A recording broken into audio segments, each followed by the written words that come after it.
Welcome back to my channel, beautiful people. So good to have you back. And if you are new to this channel, this is just your initiatives. I'm a content creator. I post content on healthy food and drinks, natural air, Christian weddings, daily devotionals, and so on. So please kindly subscribe to my channel. Today, we'll be talking about how to make use of this halogen oven to roast your chicken, cake, to bake, for pizza, to steam your fish, and then how to disinfect it after use. So this is 8 in 1 allergen, and as you can see, it is 20 liters in size.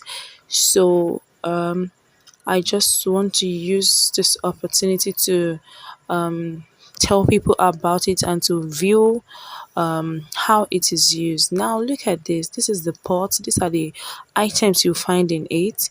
You find the flat pan, and then this one that's like a strainer. Yeah, so it comes in different sizes. It comes in different sizes. So depending on what you want to use, this is another one. This one that looks like a sieve is another one. That's if you're frying something that has to do with oil, granite oil or whatever. So I'm just trying to show us how I mean the items that you can find there. So the black one is the pan. That's where all the oil we store as it is being as the oil is being drained from whatever you are frying. So that's the pot. If you're cooking something like a big chicken that you don't want to cut, so you can just put it like that. So this is when you want to do something in sections. Now I have some leftover yam, and so I want to roast it. I want to see how it's going to look like. So I diced it into pieces. So you can see me putting it on the first roll. So I put in all the yam. So but later I discovered that you don't even need to leave the peel on it. So I also have the corn that I want to roast along with it. So the good thing about this halogen oven is that you can actually do so many things at a time. So you don't need to waste your time doing it in sections. You can do it together and it will still come out well. So now that's the first section. I'm trying to put the other strainer to give the second layer. So now I'm putting it again. I'm putting the corn on it. So I'm trying to arrange it so it fits in so I can do everything I want to do at a time. Excuse me. Now I have this plantain too. It's almost getting spoiled, so I don't want to waste it. I had to just peel it off, shed away those places that is kind of getting spoiled. So now I want to roast this as a roasted plantain too. So let's see how this is going to come out.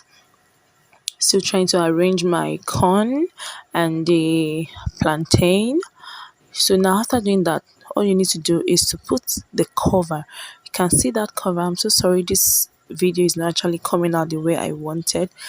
That's because I'm the one doing the recording myself and doing those things.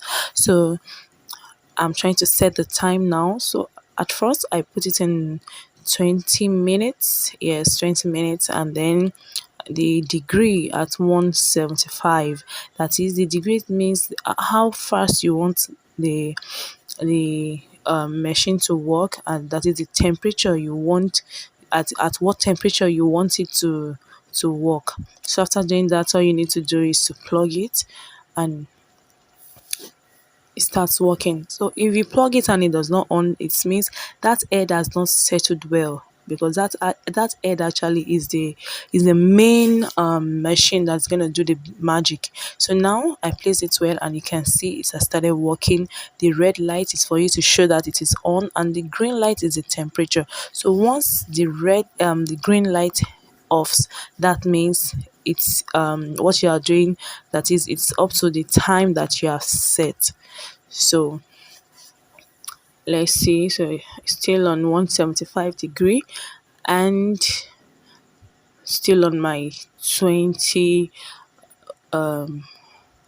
20 minutes. So here I think after 20 minutes the color is still not as I wanted, so I had to turn it, I had to turn it off. Then look at how I placed the head. You don't drop it on the floor. It has a stand where you put it, because if you don't do that, it's going to affect the place. And you have to be very careful because that place is very hot, so it doesn't burn you. Now you can see the color now. So I am trying to bring it out.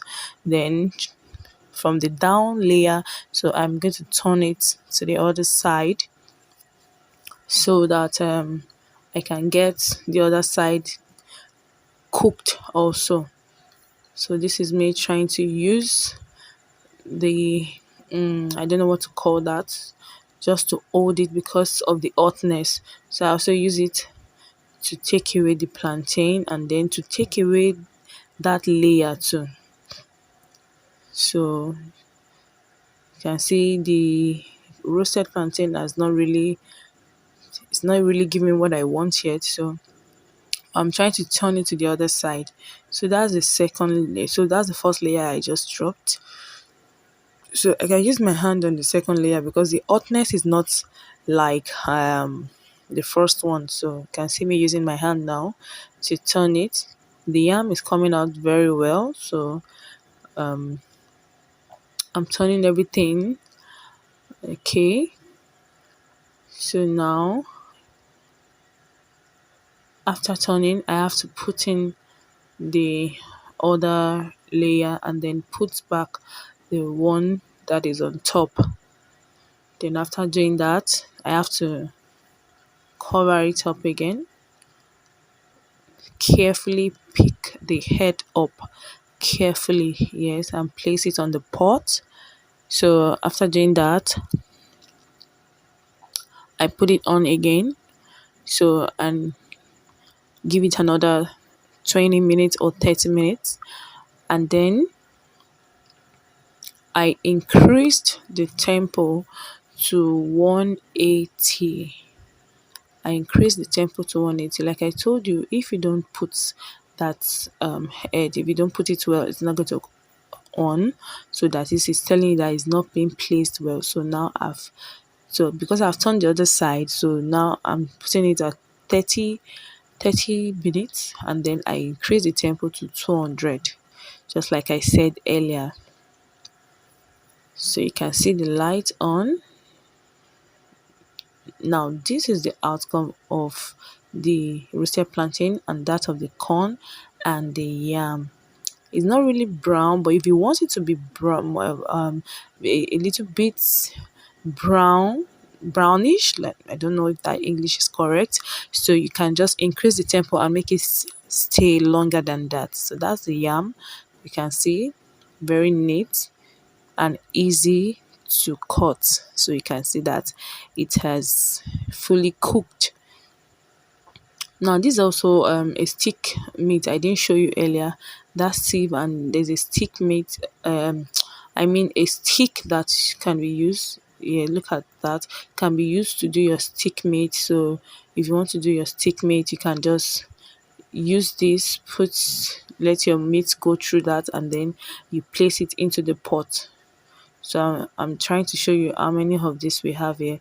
So that's how they, like a pin like. So I'm trying to show you the sharp edge. So that's where you use to insert your meat into it, and then you put it in the pot. So after doing this, you can just clean your, because I didn't use any oil, so I can just use a wet rag or duster to clean the pot and then place all those things back. But if you use something like oil or you fried something on it, that is air fry, you can just put in some water and add a little bit of soap, liquid soap, and then you put it back. There's a place in the machine where on the head where it tells you that if you want to wash it, so that's where you are going to put the button. So just for like 5 minutes it washes and everything comes out clean, then you throw the water away. That's the stand where the head is going to stand on, so you don't drop it or face it on the floor. So now I've cleaned it and I've returned it back to the pack. I return it back to the pack, trying to place everything neat and nice, so that it's not going to occupy any space. So that's packing it into everything. If you have not yet subscribed to my channel, please kindly subscribe to my channel and make sure you turn on the notification bell so that you'll be notified anytime I upload a new video. So this is it. So covering it up and then trying to return it back to the normal position. Thank you so much for watching this. I really appreciate